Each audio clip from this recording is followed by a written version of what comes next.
الشيطان الرجيم بسم الله الرحمن الرحيم السلام عليكم ورحمة الله وبركاته الحمد لله رب العالمين والعاقبة للمتقين ولا عدوان إلا على الظالمين أشهد أن لا إله إلا الله وحده لا شريك له أشهد أن محمدا عبده ورسوله اللهم صل وسلم وبارك على سيدنا محمد وعلى آله وصحبه ومن سار على نهجه واستنى بسنته واهتدى بهديه إلى يوم الدين أما بعد.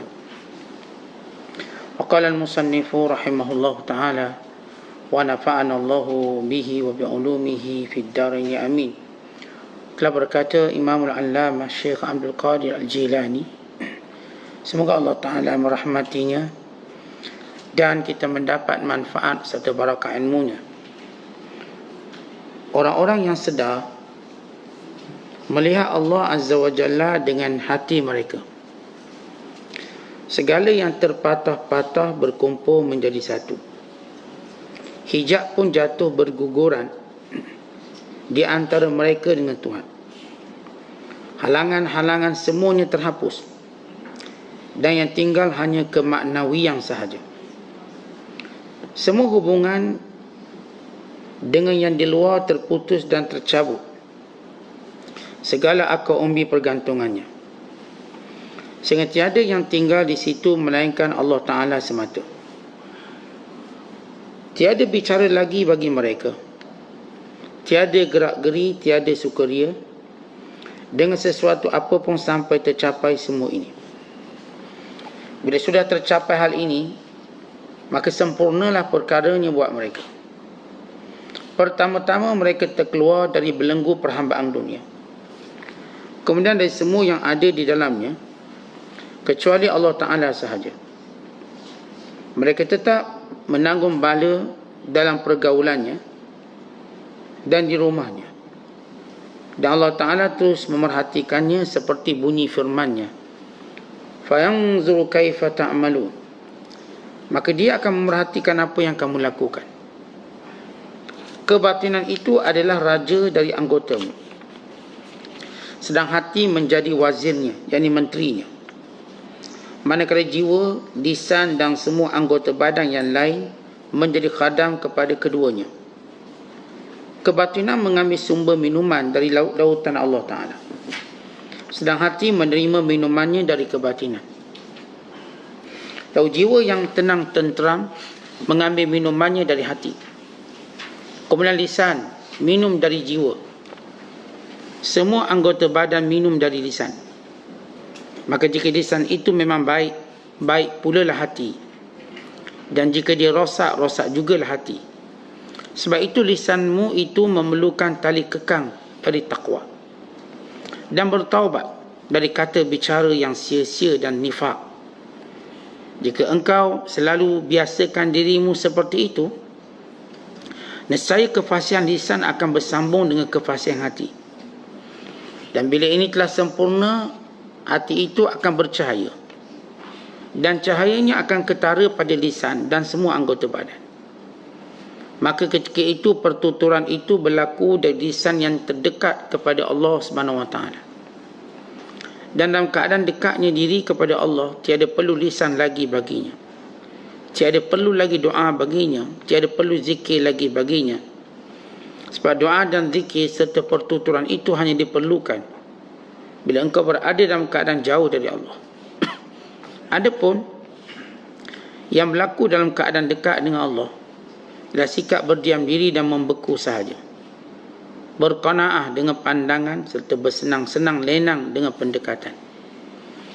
Ya Allah, ya Tuhanku, jadikan kami di dunia dalam golongan orang yang melihat-Mu dengan pandangan hatinya, dan di akhirat pula dengan pandangan mata kepalanya.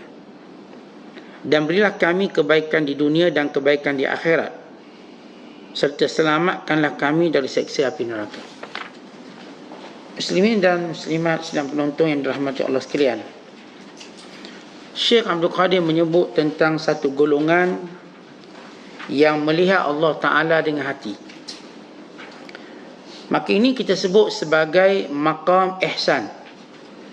Dalam hadis yang diriwayatkan oleh Imam Muslim, Nabi SAW sabda, "An ta'budallah ka'annaka tarah, fa in lam takun tarah fa innahu yarah." Kamu menyembah Allah seperti kamu melihat Allah. Ini melihat dengan mata hatimu. Dan kalau kamu tidak melihat Allah, kamu mengetahui dia melihatmu. Di dalam Islam ada 3 cabang utama yang disebut sebagai cabang iman, Islam dan ihsan. Bila kita sebut cabang Islam, ia merujuk kepada perbuatan zahir tubuh badan kita.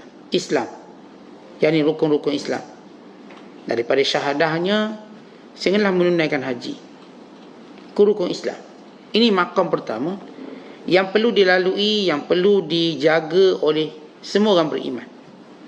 Semua rukun-rukun Islam ini dipelihara. Sama ada ucapan syahadahnya dan perkara yang boleh membatalkannya dan perkara yang boleh mengukuhkannya. Dan juga sembahyang, perkara yang boleh menyempurnakan rukun dan syaratnya, yang mendatangkan khusyuknya, yang mendatangkan natijah solat, mencegah kemungkaran. Diikuti dengan puasa yang mengekang hawa nafsu, yang mendidik diri dalam kesabaran, yang tidak makan melainkan yang halal dan memilih yang halal pada waktu yang halal, untuk melahirkan kelompok golongan yang bertakwa.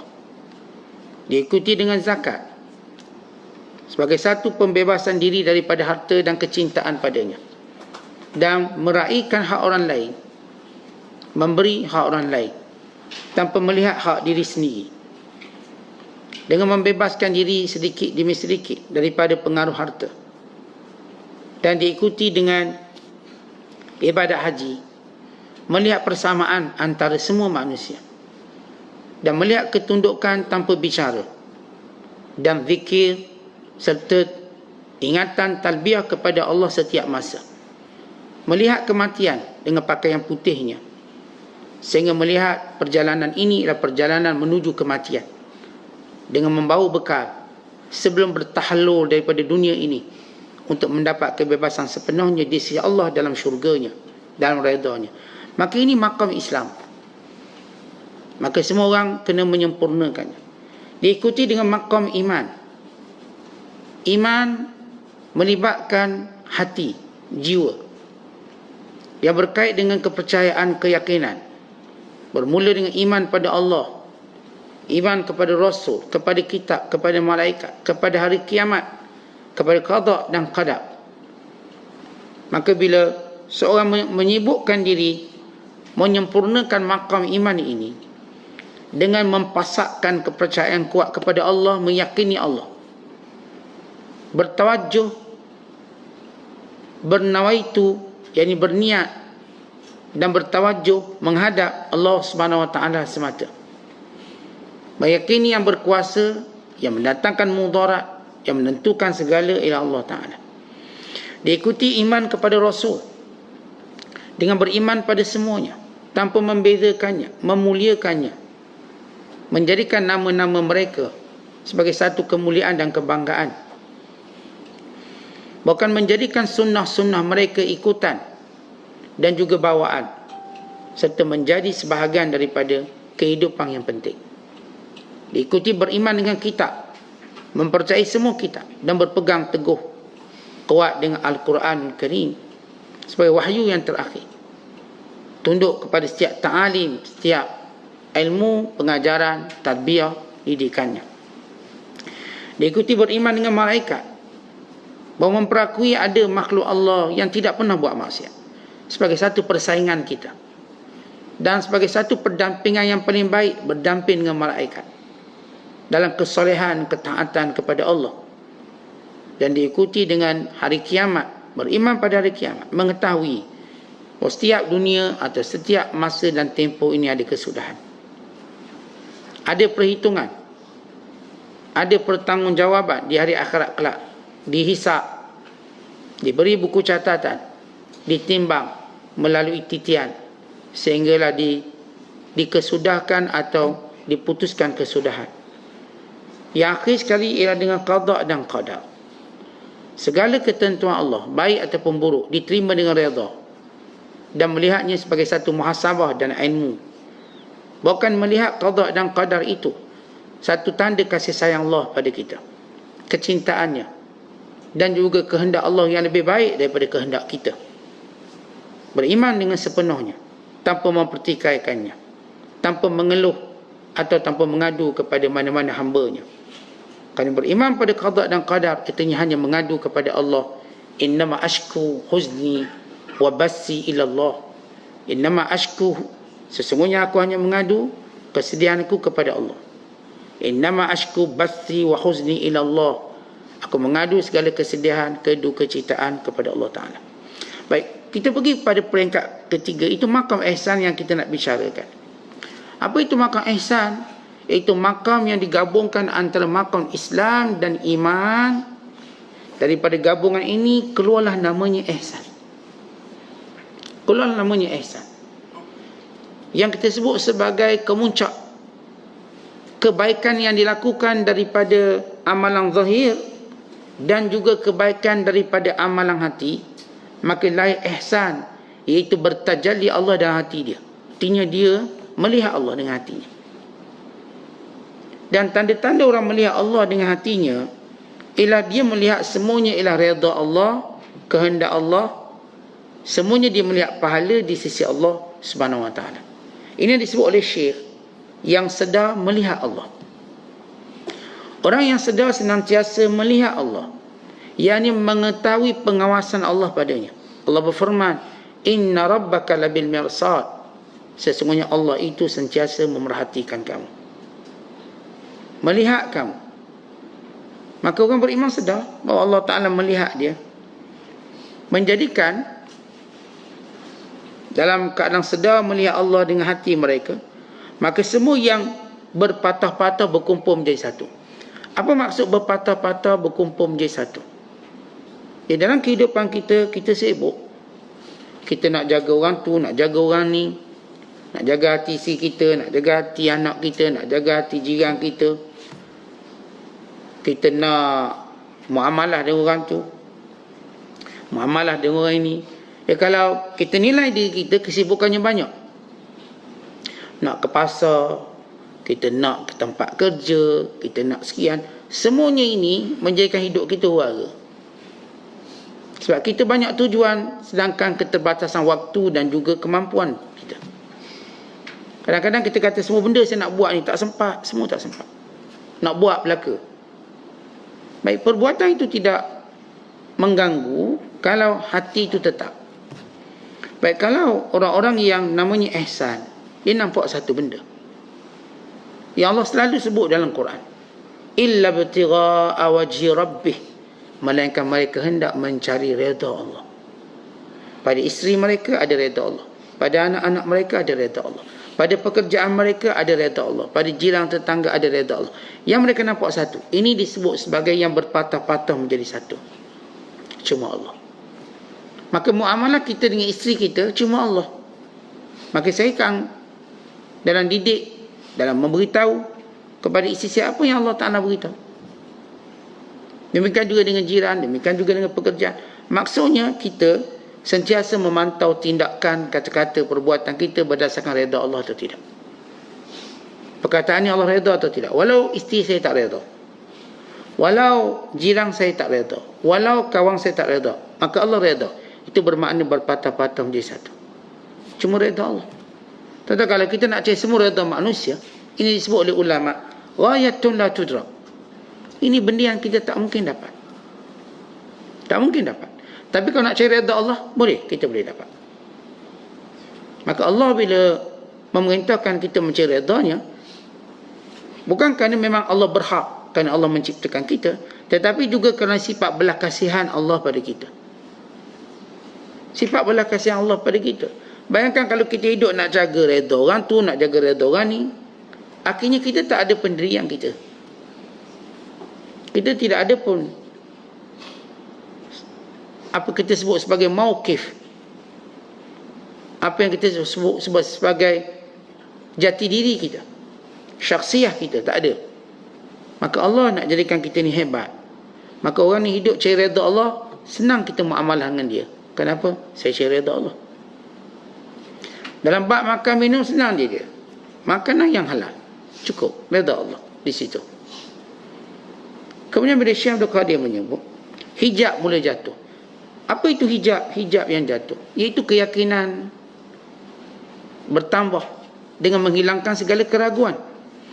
Orang-orang yang bertambah yakin pada Allah bererti hijabnya telah pun jatuh. Orang yang masih ragu-ragu, nak derma pun ragu, ni dapat balik tak dapat, nak buat baik ragu-ragu, orang ni ada hijab yang tebal. Setiap kali dia nak buat kebaikan, dia bertanya pulangannya. Dia sentiasa melihat kerugiannya. Sedangkan Allah sebut dalam Quran, wallahu yuhibbul muhsinin. Allah suka orang buat baik. Maksud Allah suka orang buat baik bukan macam tuan-tuan tulis post dalam Facebook, orang cuma like, suka. Allah bukan suka macam gitu. Suka orang, dia cuma like je. Itu pun mungkin tersuka, bukan suka sungguh. Yang kita hari ni suka dengan benda tu, suka, like, suka. Tapi suka orang pada kita cuma suka. Suka apa? Suka tak ada untung kita, cuma kita rasa oh orang suka. Tapi bila Allah suka, apa yang Allah buat bila Allah suka?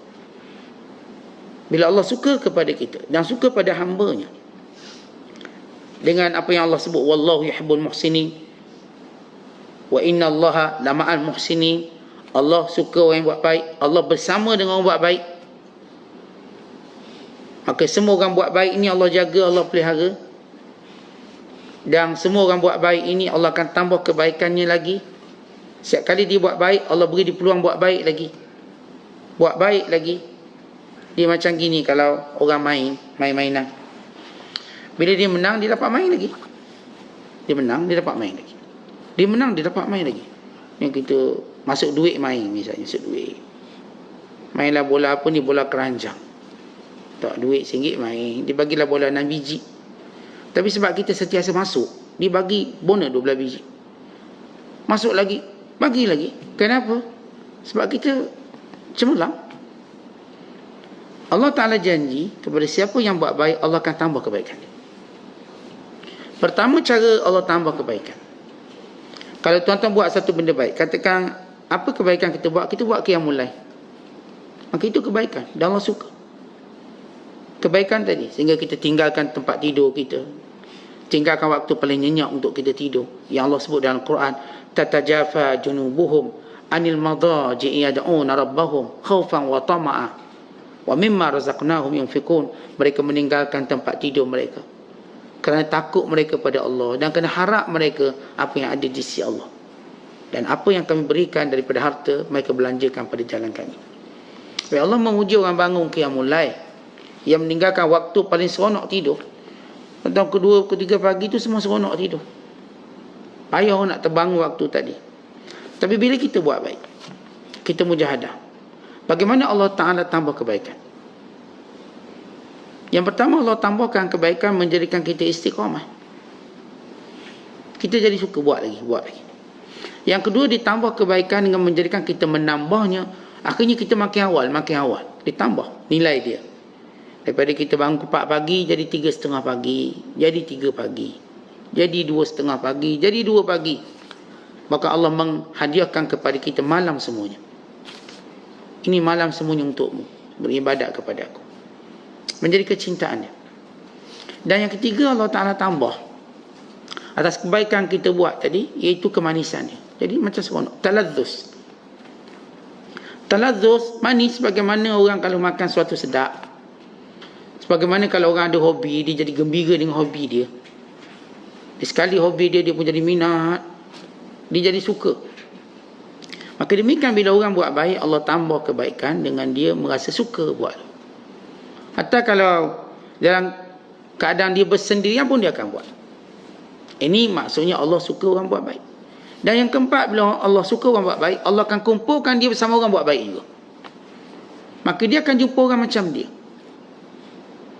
Allah akan halang dia bertemu dengan orang yang bukan macam dia. Kalau jumpa, dia tak akan seronok. Tentu tengok orang kalau berhobi, jadi hobinya kalau main ayam, dia akan jumpa geng-geng main ayam dia. Dia tak akan jumpa geng-geng main itik. Dia tak akan jumpa geng-geng yang main benda lain. Maka orang ni dia jumpa, dia terhijab daripada yang lain. Dia jumpa geng ni. Maka dia akan bercerita dengan geng ni. Bertukar-tukar ayam. Bertukar-tukar ilmu, informasi. Sehingga dia benar-benar menjadi orang yang tegar dalam hobi dia. Tetapi itu cuma hobi dunia. Habis macam tu. Dia cuma beri kepuasan syahwat. Dia tak ada nilai dalam timbangan akhirat. Dia cuma untuk mengurangkan tekanan nafsunya, yang berkehendakkan hiburan dan sesuatu yang menggembirakan. Tapi orang yang berada pada maqam ihsan, yang suka buat baik, maka Allah pertemukan dia dengan orang baik. Dan yang kelima, bila mana seorang itu dia buat baik, Allah tambah kebaikan, Allah jadikan dia merasakan dalam kebaikan yang tadi dia nampak Allah Ta'ala. Ini maqam tertinggi sekali. Sebab itu kata ulama, tak akan mencapai tahap dan taraf ihsan melainkan memang orang tu buat baik banyak. Kalau dia buat baik sikit, dia tak akan dapat. Dia buat baik banyak. Tuan-tuan, namanya pakar. Kalau tuan-tuan cerita pakar, tanya dia kerja berapa puluh tahun. Dia potong sayur tak tengok sayur, dia sembang dengan kita. Ia bukan benda kerja 2 hari. Kalau kerja 2 hari dah lama tangan dia kudung. Kalau kita tanya dia, cik ni kerja tukang masak lah mana? Siapa potong sayur sambil baca surat khabar? Dia potong sayur mungkin sambil dia menonton ataupun dia sembang dengan orang. Dia puluh tahun kerja. Sehingga dia boleh buat macam tu. Yang kira duit laju tu, dia bukan kira duit 2 hari. Dia dah 20 tahun kira duit. Kerja dia kira duit. Maka kali dia gerak laju. Dia punya tangan ni 200 horsepower. Gerak. Kalau kereta lah. Dia punya laju, dah 1000 kata dia. 2000. Tanya dia berapa tahun dia kira duit. Tuan-tuan, tanya siapa pun yang mahir, tanya dia. Yang lomba kereta. Tanya dia berapa kali dia pusing litar tu sebelum dia menang. Barangkali dia pusing tu beratus kali. Yang hafiz Quran, yang dia lancar, tanya dia berapa ratus kali dia ngulang. Dan berapa tahun dia dah baca Quran ni. Semua benda kalau kita tengok, dia datang daripada tempoh yang panjang. Kalau benda dunia macam tu harga dia kena bayar, apatah lagi benda akhirat. Satu tempoh yang panjang. Panjang tadilah yang menjadikan bila seorang tadi dia buat baik dan buat baik, maka Allah akan menjadikan hatinya sentiasa nampak Allah. Sedar akan kehadiran Allah, sedar. Ini disebut maqam ihsan. Dia nampak sungguh. Dan Allah Ta'ala berikan kepadanya apa yang tidak diberikan pada orang lain, iaitu istiqamah yang merupakan raja kepada segala karamah. Tentang kita sebut keramat. Tuan-tuan tahu keramat? Keramat atau karamah dalam bahasa Arab. Orang Melayu kata keramat, atau bahasa Arab karamah, kemuliaan dalam bahasa Melayu. Karamatan, kemuliaan. Baik, kita sentiasa dengar cerita ahli karamat. Mereka buat tu, mereka buat ni. Oh, Masya Allah Ustaz, dia ni ada keramat. Kalau saya duduk dengan orang, berbincang, bercerita kisah fulan bin fulan, ulama tu, ulama ni, maka kami tanya apa karamah dia. Maka dia pun cerita karamah dia begini. Ya, saya dengar. Tak semua saya boleh cerita karamah yang bila mana orang cerita tentang fulan bin fulan, orang tu, orang ni. Dan masyarakat kita sedar bila sebut karamah, maknanya benda yang luar biasa. Benda yang biasa orang tak boleh buat. Tapi Allah beri kemuliaan dia. Tetapi kita lupa satu benda di kalangan ahli hakikat dan ahli dzuk. Karamah sebenarnya ialah istiqamah. Dan dia ibu pada segala karamah. Satu kisah, ada seorang anak murid Syekh Abdul Qadir Jilani. Dia ni nak damping Syekh sebab dia nak tengok keajaiban Syekh kat mana. Maka dia damping selama 5 tahun. Lepas 5 tahun dia jumpa Syekh, nak tanya satu soalan. Saya damping Syekh 5 tahun, saya tak nampak pun karamah.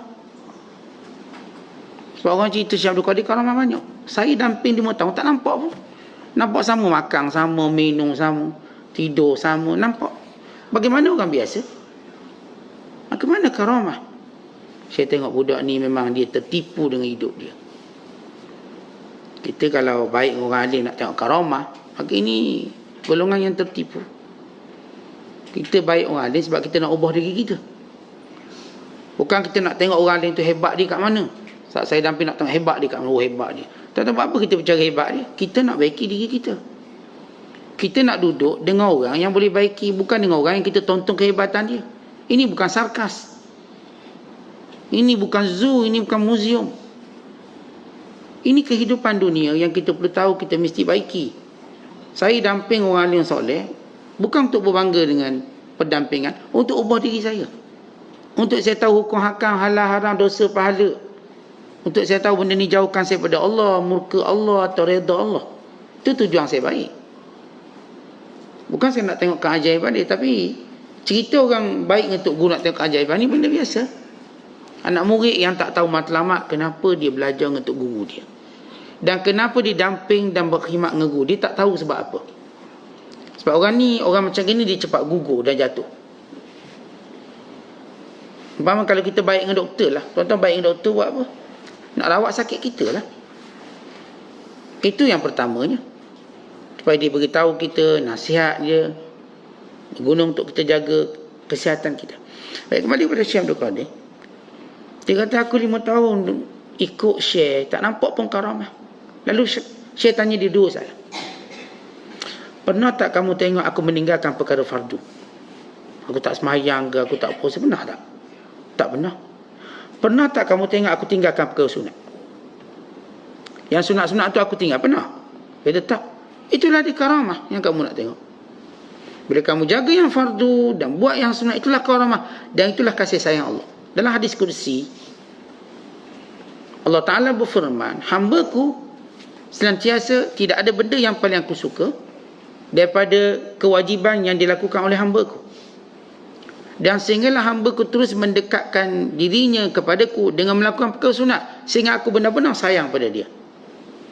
Dan bila aku sayang kepadanya, maka aku akan menjadi tangan, mata, telinganya. Yang aku jaga semua pergerakan anggota badan dia. Akulah tangannya, akulah kaki, akulah matanya, akulah telinganya, akulah mulutnya. Maksud akulah yang menjaga semua, sehingga dia tidak bertutur melainkan apa yang aku redha, dia tak dengar melainkan apa yang aku suka, dia tak melihat melainkan yang menambahkan iman, dia tak berjalan melainkan tempat orang soleh, dia tidak memberi melainkan untuk tambah kebaikan. Kata Syekh Abdul Qadir, itulah karamah aku. Kata kita bila berkawan sahabat kita, kalau tuan-tuan tengok kurang di sini, kurang di sini, ia memang banyak kurang. Tapi kalau dia tak pernah tinggal benda fardu dan dia berusaha buat benda sunat, dia kawan kita. Dia kawan yang baik. Dia benar-benar mematuhi hukum. Kalau tuan-tuan kawan jenis orang tak sembahyang, bila cerita hakikat berlipat, cerita bab hakikat tasawuf sebab berlipat, sembahyang tak? Tak payah percaya dia. Tak payah buang masa duduk dengan orang yang mengabaikan perkara fardu. Kalau aurat pun dia tak lepas lagi jaga. Macam mana nak bicara lebih jauh lagi? Benda sunat pun dia tak tahu. Kerana sunat ini, perkara sunat melambangkan kesungguhan dia dalam menuntut ilmu. Kita nak tahu orang tu alim tak alim, tuan-tuan tanya perkara sunat. Kerana perkara sunat melambangkan seorang itu benar-benar menuntut ilmu. Maka dia tahu sunat baik qabliyah, baik ba'diyah. Nama sunat solat, sunat-sunat puasanya, sunat-sunat sahurnya. Dia tahu. Dia orang belajar. Kerana kita tak akan mengetahui perkara sunat melainkan melalui pembelajaran, pengajian.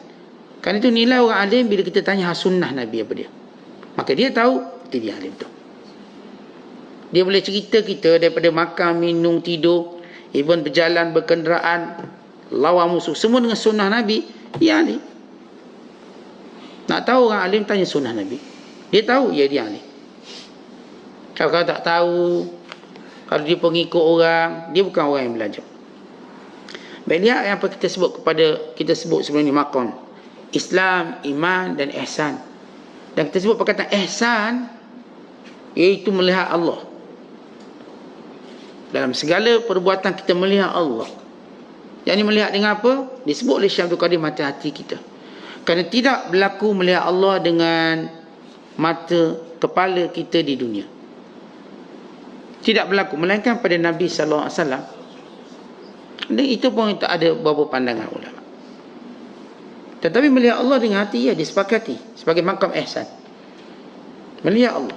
Kalau kita tak dapat merasakan melihat Allah, maka kita tahu Allah melihat kita. Itu dengan pengetahuan. Makam ihsan ini terhasil dengan orang-orang yang banyak buat baik. Kita dah sebut, seorang yang buat baik sikit, dia takkan sampai makam ni. Ini orang yang memang selalu tambah kebaikan. Tuan-tuan ceritalah mana-mana para ulama yang sampai makam ini, melainkan mereka sibuk buat baik. Sibuk. Macam tak ada masa untuk mereka buat maksiat. Tak ada masa. Bukan macam tak ada masa untuk buat perkara sia-sia. Semua terisi. Ni kalau kita dengar baca Quran khatam sehari sekali, cuba kita nilai masanya berapa jam di situ. Kita dah baca kisah Imam Bukhari. Setiap hari Ramadan, siang hari dia khatam sekali. Malam hari dalam solatnya 2 malam sekali khatam. Berarti dia khatam 40 kali. 45 kali paling kuat. Dia khatam Ramadan. Siang tu daripada subuh dia mengaji sampai maghrib, habis 30 juzuk. Habis. Jadi, kalau kita ke 12 jam atau 14 jam, kalau kita letak 10 jam lah average mengaji, berarti dia mengaji atas 1 jam 3 juzuk. Maka 10 jam 30 juzuk. Kalau siang berpuasa dari subuh sampai maghrib itu 12 jam atau normally 14 jam. Maka tolak 4 jam untuk ke bilik air ke, untuk itu, untuk tidur, untuk baring. Tinggal 10 jam tadi baca Quran. 1 jam 3 juzuk. Berarti 20 minit 1 juzuk. Berarti 1 muka surat 1 minit. Ya memang kalau kita memang orang yang mahir baca Quran, kita boleh baca macam tu. Kita boleh baca Quran 1 muka tu 1 minit. Kalau orang mahir, kalau orang tak mahir, 1 muka ke 1 hari. Dia campur termenung, dia campur tengok WhatsApp, tak mahir. Dia baca WhatsApp mahir. Tengok tu akhirnya tak apalah, esoklah separuh hari ni. Dah 2 hari semuka. Tapi orang yang fokus tinggi, dia boleh menghabiskan Quran dalam masa 10 jam 30 juzuk. Itu yang dilakukan oleh Imam Bukhari. Ini kita cerita average. Tentang saya cakap average 10 jam tu kemampuan orang-orang macam kita. Kalau kita nak orang macam dia, Allah beri dia keberkatan waktu lebih lagi. Keberkatan waktu yang lebih lagi. Tentang kita cerita macam kereta lah. Kereta sama-sama 1.5 cc dia. 1500 cc. Apakah kelajuan dia sama kalau 1500? Tak. Ini BMW i8 ni 1.5. Tapi kelajuan dia 1 hingga 100 5 saat. Kita beli kereta Honda City pun 1.5. Tapi 1 hingga 100 mungkin 15 saat. Dia sama-sama 1500 cc. Tapi ini model lain. Ini model Continental, turbo charge, sekian-sekian. cc sama, tapi kenapa kemampuan dia berbeza? Kita bersama kita orang nampak macam cc sama Ustaz. Dia macam saya juga Ustaz. Ada hidung, ada mata. Sama macam saya. cc sama, tapi kemampuan berbeza. Kemampuan ini datang kenapa? Kerana ihsan, makam ihsan yang ada dalam diri dia. Sebab tu ada orang boleh qiyam mulai sepanjang malam, ada boleh sekerak malam. Ada orang memang Ustaz, saya qiyam mulai sepanjang malam dan tidur sepanjang siang. Ini mazhab qada' dia panggil. Dia memang boleh qiyam mulai sepanjang malam, tapi qada'nya pun boleh tahan. Kadang 2 hari dia qada'. Malam tak tidur, dia qada' siang hari. Tu dia tak pernah tengok matahari. Ustaz, saya kalau bulan Ramadan tak nampak matahari. Kenapa? Tidur siang. Dari subuh dia tidur tu, dia start kuliah dia tidur, sampailah kat buka puasa. Memang tak jumpa matahari dengan maghrib. Saya jumpa beberapa orang yang memang tak pernah tengok matahari. Mazhab dia macam tu. Dia tidur lepas subuh.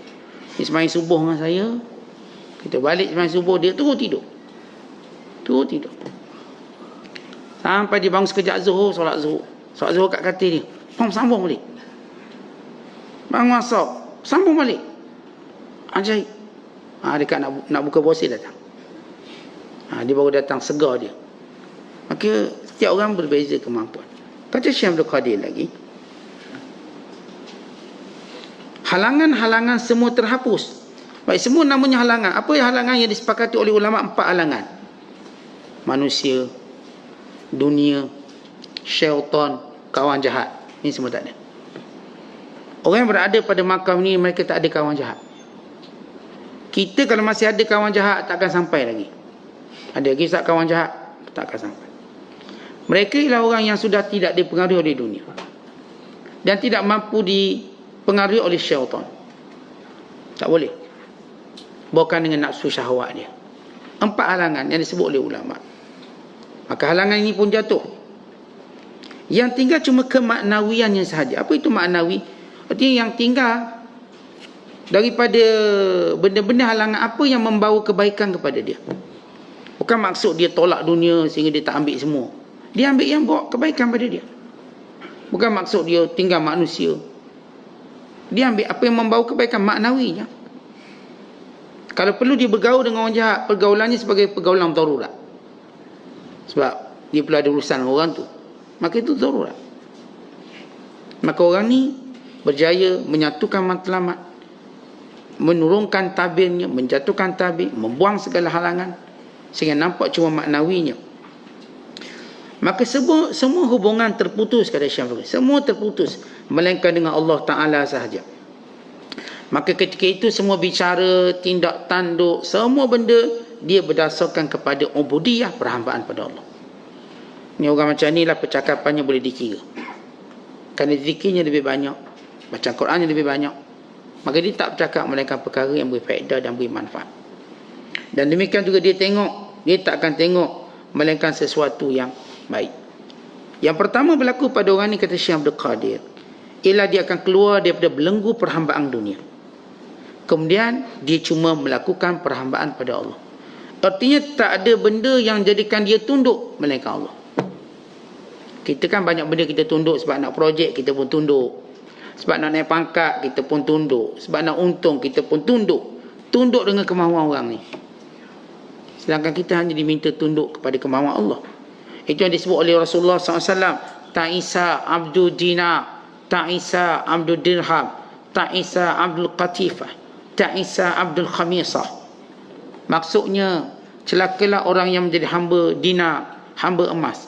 Celakalah yang menjadi hamba perak, yakni dirham. Celakalah yang menjadi hamba makanan.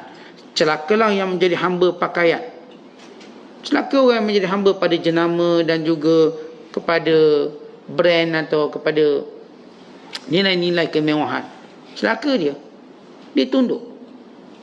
Tapi dia tidak tunduk kepada Allah SWT. Kemudian kata Syekh Abdul Qadir lagi. Dan mereka ini ketika mana bergaul dengan manusia, menanggung segala kejahatan manusia. Tahammul. Mereka tanggung semua kejahatan manusia. Tuan-tuan sekalian, kita bila berhadapan kejahatan manusia, kita cenderung nak balas. Balaslah, dia dah maki kita, kita maki. Dia pukul, kita pukul. Dia hasad, kita hasad. Dia fitnah, kita fitnah. Itu muqabalah bin mithil. Itu kebanyakan kita memang nak. Cenderung ke arah tu. Tetapi orang yang berada pada maqam ihsan, apakah kecenderungan maqam ihsan? Memilih sabar dalam kejahatan manusia. Orang dengki saya sabar. Sebagaimana Yusuf sabar dengan kedengkian adik-beradik, bahkan memaafkannya. Teruk adik-beradik dia dengki sampai buang campak dalam perigi buta, sampai hendak dia mati. Tuan-tuan, kita tengok orang dengki-dengki kita ni, memang matlamat dia biar sampai kita mati. Cuma mereka tak buatlah macam adik-beradik Nabi Yusuf ni. Bayangkan, dengki tu memang teruk. Yang dengki pula orang dekat kita berupa adik-beradik lagi tu. Tapi kalau kita nak mencapai makam ihsan yang melihat Allah dengan hati, belajar bersabar dengan kejahatan makhluk. Sabar. Ini kita sikit je makhluk buat jahat, balas kita banyak. Kita semut gigit seekor, sekampung semut kita bakar. Seekor je, habis kita cari keturunan semut. Sehingga Allah Ta'ala tegur seorang Nabi. Waktu mana seorang Nabi di kalangan Nabi Bani Israel, dia digigit oleh semut seekor, maka dia marah semut. Maka dia mengambil ni semut ni buat mudarat, maka dia bakar. Maka Allah menegurnya. Satu, kamu bakar semua. Allah menegur. Apa yang dia buat taklah berdosa. Sebab kita boleh membunuh binatang yang mendatangkan mudarat, atau binatang yang akan membawa mudarat. Wa imam mudarat, atau akan membawa mudarat. Itu harus hukumnya, membunuh. Tapi memilih sabar, satu benda yang baik. Kita kalau berjaya, muamalah kita dengan manusia dalam menggunakan sabar, menggunakan kekuatan sabar, kita lah orang paling gagah, paling kuat. Kita lah orang paling hampir dengan pertolongan Allah. paling dipandang, paling kasihan. Sebab Allah suka hamba-hamba yang dia tidak melihat melainkan Allah dalam diri dia. Yang menjadikan Nabi SAW antara sebab waktu Rasulullah dipukul, dimusyrikin Mekah, dikutuk, dimaki, Nabi memilih sabar dan Nabi hanya mengadu pada Allah. Maka naik tahap Rasulullah, naik. Nabi ni memanglah tahap dia dah tinggi, tapi setiap perjalanan kehidupan dia Allah naikkan lagi.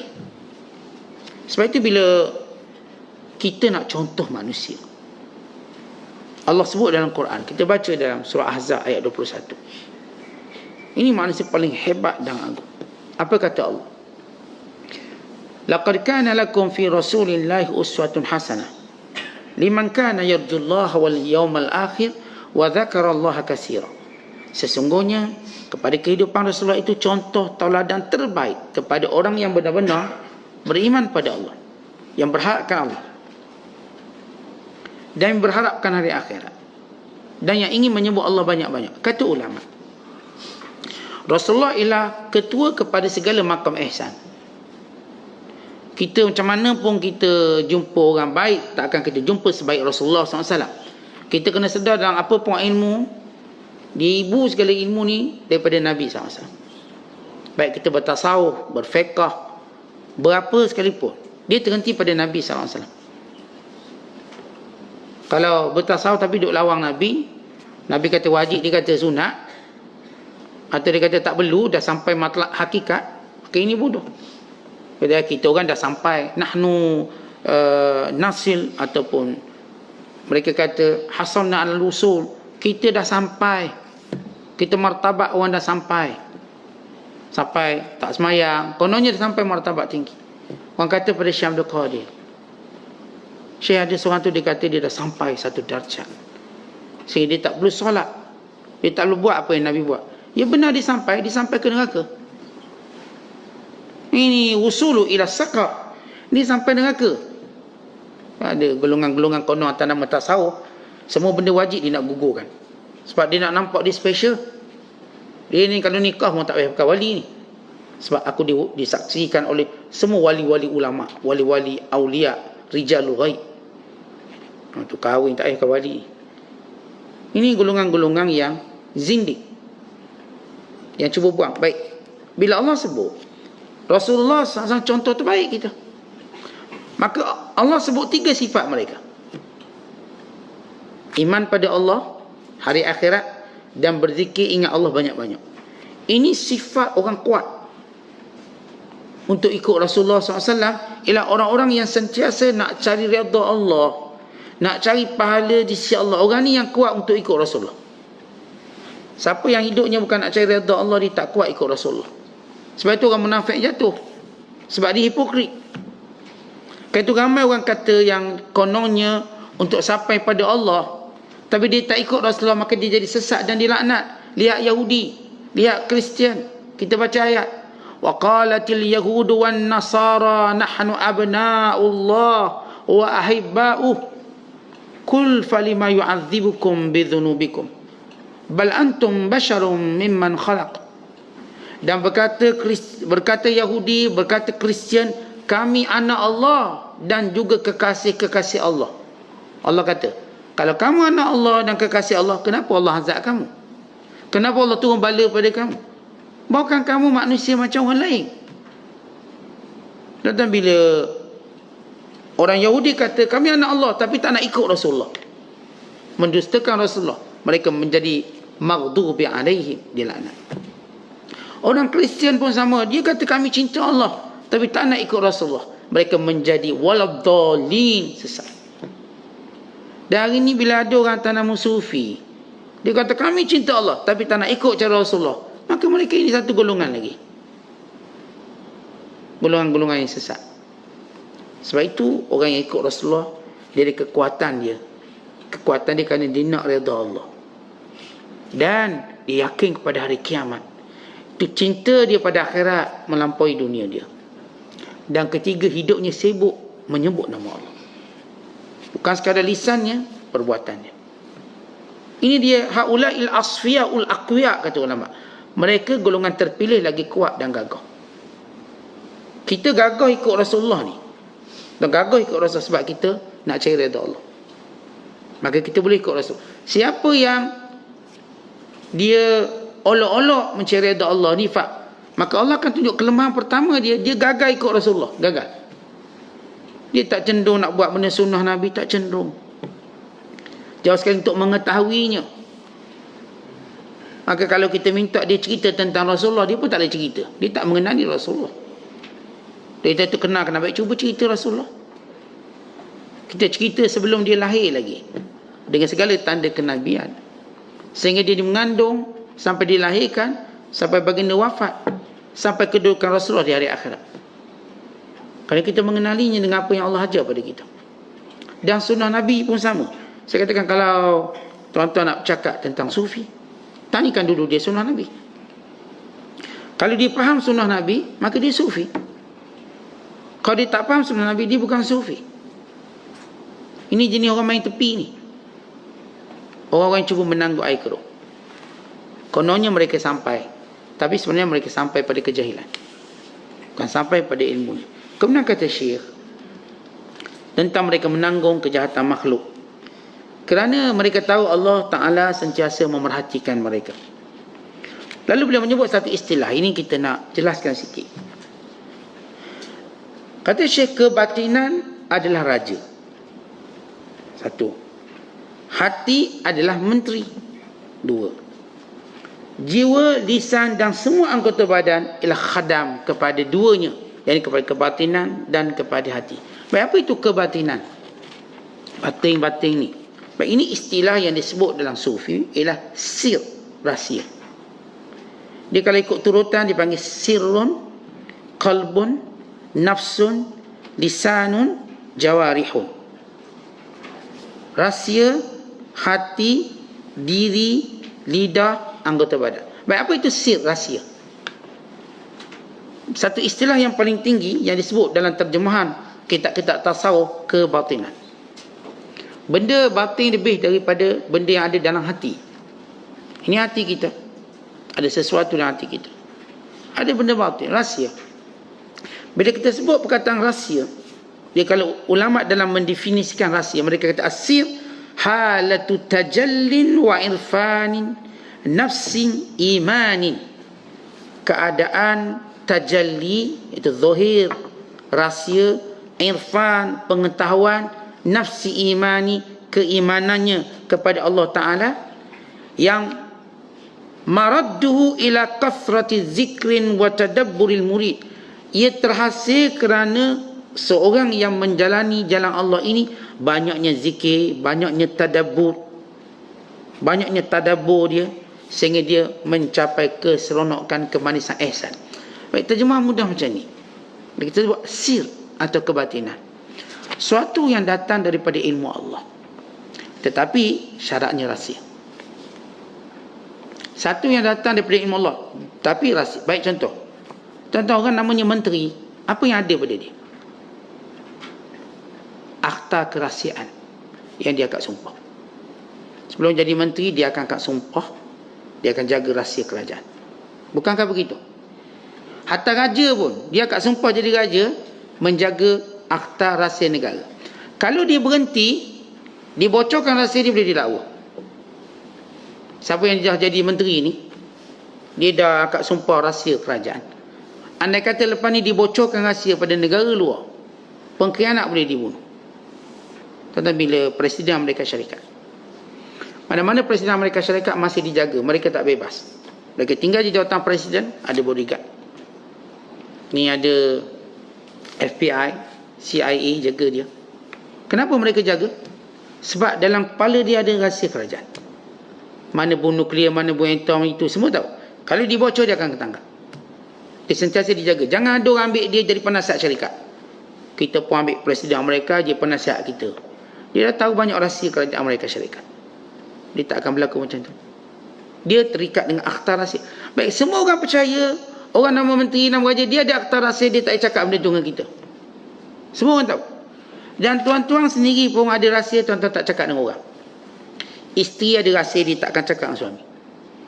Ni kau cakap, marah suami dia. Suami juga ada rahsia, dia tak akan cakap dengan isteri dia. Semua orang atas dunia ni, tuan-tuan, dia ada rahsia dia. Dia tak akan cakap. Tentang rahsia terbesar bila Allah beri kita rahsia. Kalau tuan-tuan boleh terima, mana-mana orang jadi menteri, jadi agung, dia akan pegang rahsia negara. Dia ada akta dia. Akta kerahsiaan. Dia kena tantangan, dia kena akad sumpah. Kalau sepanjang dia dipilih menjadi anggota kabinet, banyak rahsia negara dia tahu. Banyak rahsia negara. Kalau dia menteri pertahanan, dia tahu semua. Hal-hal pertahanan dia tahu. Kalau dia tak tahu, dia mesti dia beritahu. Dan dia boleh tahu. Panggil, saya nak tahu benda ni. Kenapa?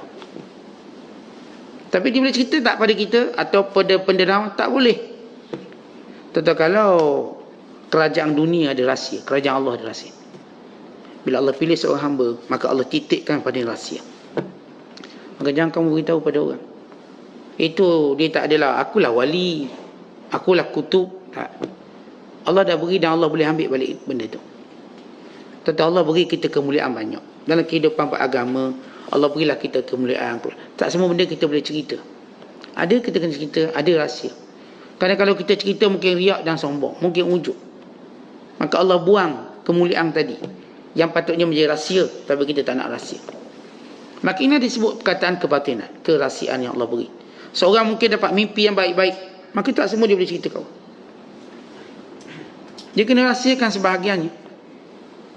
Sebab itu oleh kerana tuan-tuan menyimpan rahsia benda paling beban dalam dunia. Beban tak kalau simpan rahsia? Oh beban. Rahsia nak beritahu je. Kau simpan satu rahsia.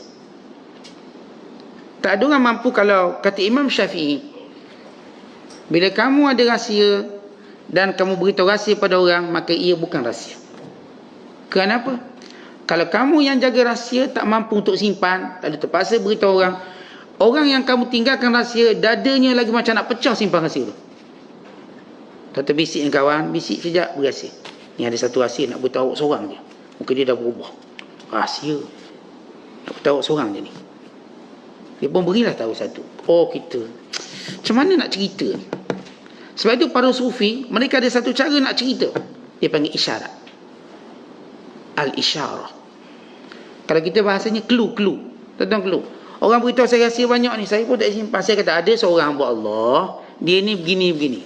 Saya cuma mampu simpan nama dia, tapi bukan cerita dia. Tapi saya tu tak simpan. Kita tuan-tuan ustaz, orang ngadu masalah macam-macam. Kita pun nak cerita. Sebab kita tahu banyak orang ni nak cerita. Kita nak cerita.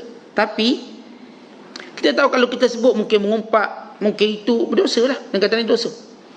Lalu caranya kita bercakap secara clue. Ini dalam bahasa sufi panggil isyarat. Dia cakap secara isyarat. Ada seorang hamba Allah tu, dia boleh buat macam ni, buat macam ni. Padahal dia. Tapi clue dia cerita. Dia bila buat baik, kita macam nak cerita lah saya buat baik.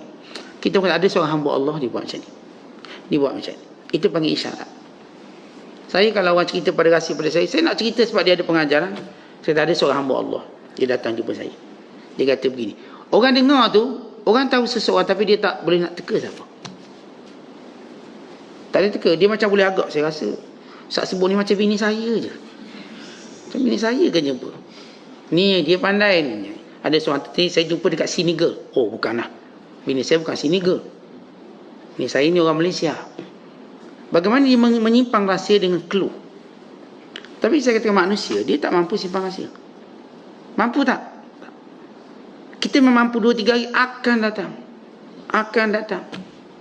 Akhir kita akan cerita. Terutama kita dapat rahsia istimewa. Dari raja, dari sultan, dari orang ni. Tuan-tuan pernah baik raja. Tahu satu rahsia dia.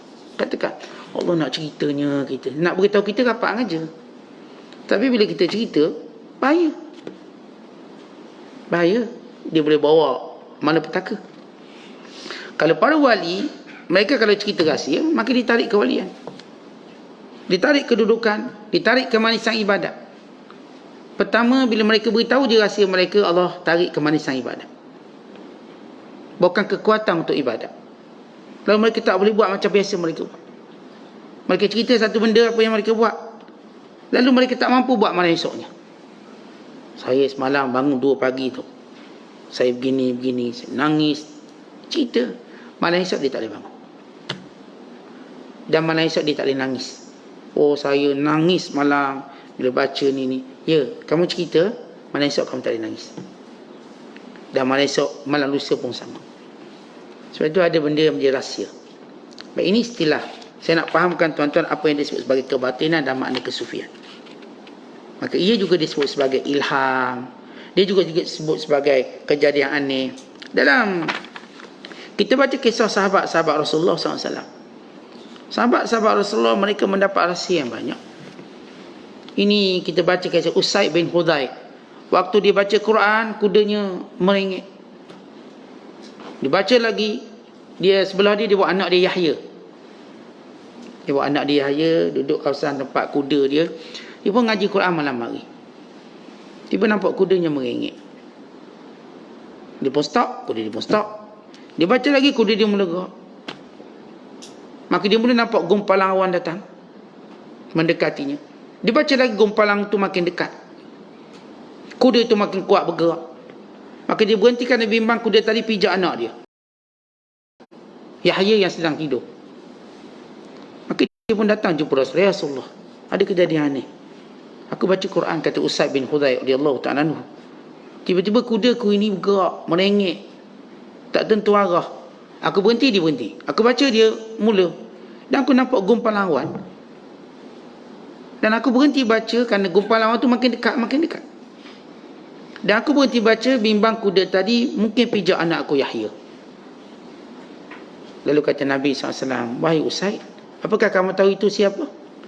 Gumpalan awan yang datang itu malaikat. Kalau kamu terus baca, nasihat semua orang dapat melihat malaikat lagi tu. Ya, ini tajalli. Allah rahsia. Malaikat ni rahsia. Tak ada orang boleh tengok malaikat. Tapi pada waktu Allah Ta'ala nak izinkan orang melihat. Lepas itu Imam Suyuti karang satu kitab tentang imkan ru'yatil malaikah, iaitu keharusan melihat malaikat.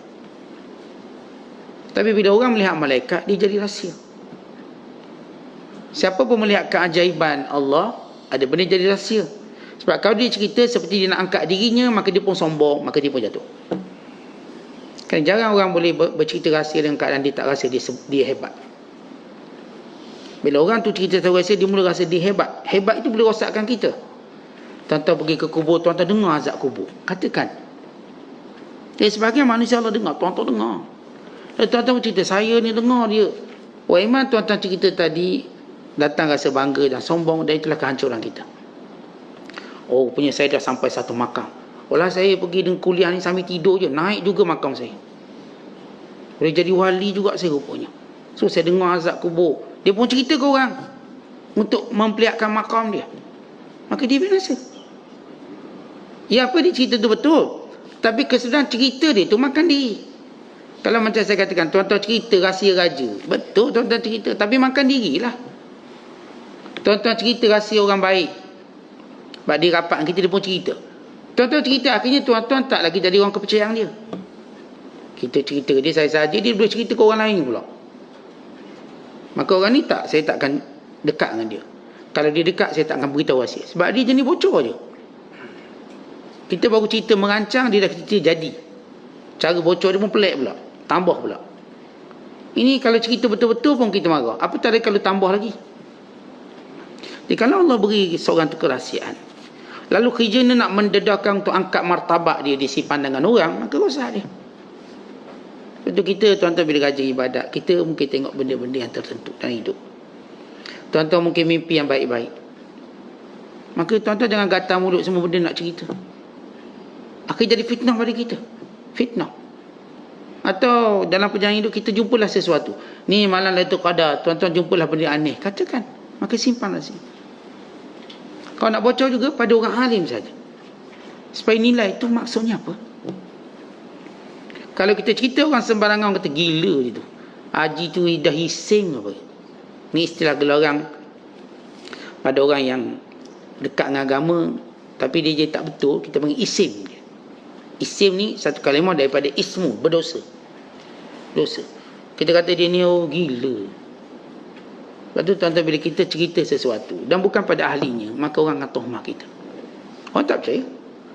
Tuan-tuan cerita ke anak-anak, cerita orang tua, dia percaya ke budak-budak ni? Tak percaya, dia kata abah bohong. Dia tak payah cerita. Tak cerita. Kerana kita tahu siapa nak cerita. Baik, ini yang disebut oleh Syekh Abdul Qadir. Batin tu ialah raja. Yang datang Allah beri, inilah rahsia sebenar. Laduni sebenar. Hati kita tempat simpan macam-macam kebaikan ini, menteri, membantu. Dan jiwa kita, sama ada namanya jiwa mutmainnah atau nafsu mutmainnah, sehingga lawamah, jiwa kita, lidah kita, semua anggota badan ini ialah khadam kepada hati dan kepada kebatinan. Artinya semua fizikal kita nak buat taat kepada Allah. Maka lidah kita, lihat Syekh Abdul Qadir bercakap tentang lidah. Lidah ni kalau baik, maknanya hati dia baik. Dia tidak ada suatu perpisahan antara lidah dengan hati. Dia cakap je jahat Ustaz, hati baik tak? Hati dia tak baik.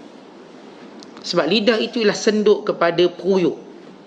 Hati itu peruyuk yang dalamnya ada macam-macam. Maka lidah itu senduknya. Kalau dalam peruyuk itu ada tom yam, disenduknya keluar tom yam. Kalau dalam peruyuk itu gulai kawah, disenduknya maka keluar gulai kawah. Tak mungkin dalam peruyuk tu ada gulai kawah, maka bila disenduknya tiba-tiba keluar ikan singgang. Tak mungkin. Lidah, hati, suatu benda bersambungan. Bila baik lidah tu tanda baik hati. Bila baik hati maka baiklah lidah. Maka tak ada, kita tak kata Ustaz dia memang mulut jahat, hati baik, tak. Dia memang jahat pun. Sampailah dibaiki mulut dia. Yang ramai masuk neraka kerana mulut. Yang disebut oleh Nabi SAW dalam hadis Ibn Mas'ud. Bahkan Imam Syafi'i kata, bekam ramai mana orang yang mati dalam kubur itu min qatil lisanihi, sebab kejahatan lidahnya. Lidah ni tuan-tuan macam ular yang berbisa.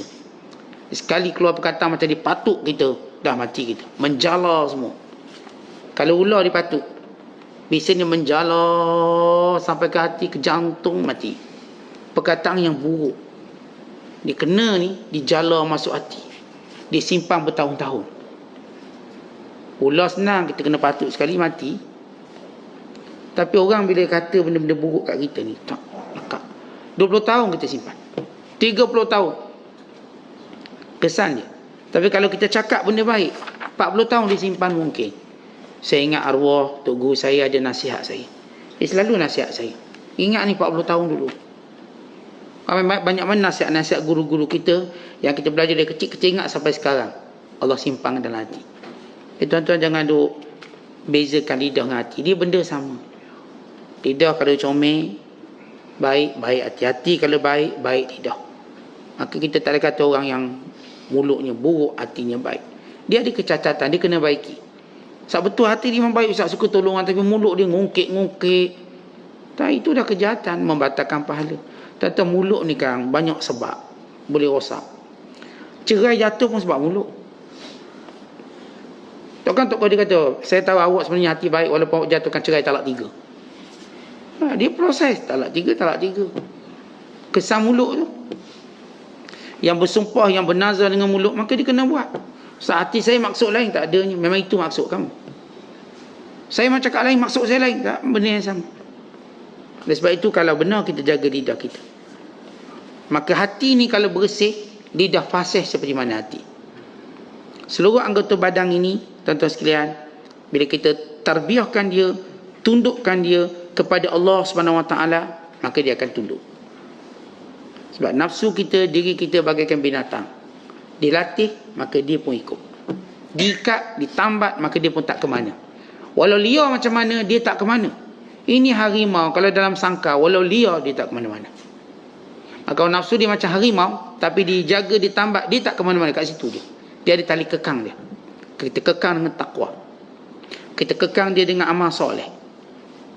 Kemudian Syekh Abdul Qadir menyebut, antara orang berdoa, orang berzikir dengan orang pasrah. 3 golongan. Orang kafir kerjanya doa. Setiap kali dia susah. Sebab doa ialah permintaan. Doa. Manakala orang yang lemah iman juga begitu. Apa masalah doa. Sebab tu dia semayang tak rajin, doa rajin. Dan dia pun suruh orang doa. Dan makam kedua ialah orang yang suka berzikir. Orang berzikir dia lebih hebat daripada orang berdoa, kerana menjadikan dia mendapat kurniaan lebih banyak daripada orang berdoa. Sebab berdasarkan hadis, man syaghalahu zikri am mas'alati a'taituhu afdala ma u'ti sa'ili. Siapa yang sibuk berzikir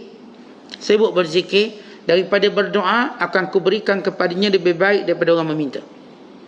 Makam ketiga ialah orang redha. Redha, terima je. Ini makam orang ihsan. Apa pun dia dapat redha, ini baik. Dia tak nak berpindah benda itu. Kalau hari ni dia kena musibah, dia tak kata, ya Allah angkatlah musibah. Tak, ya Allah aku redha musibah ini, ia baik untuk aku. Makanya makam redha. Kalau hari ni dia miskin, dia tak kata, ya Allah kayakan aku. Tak, ya Allah aku redha dengan miskin. Aku redha. Sehingga Allah yang ubah, bukan dia minta ubah. Dia tak minta dia ubah pun. Sebab dia tahu bila Allah letak di situ, dia baik. Biar Allah yang ubah, dia tak minta dia ubah.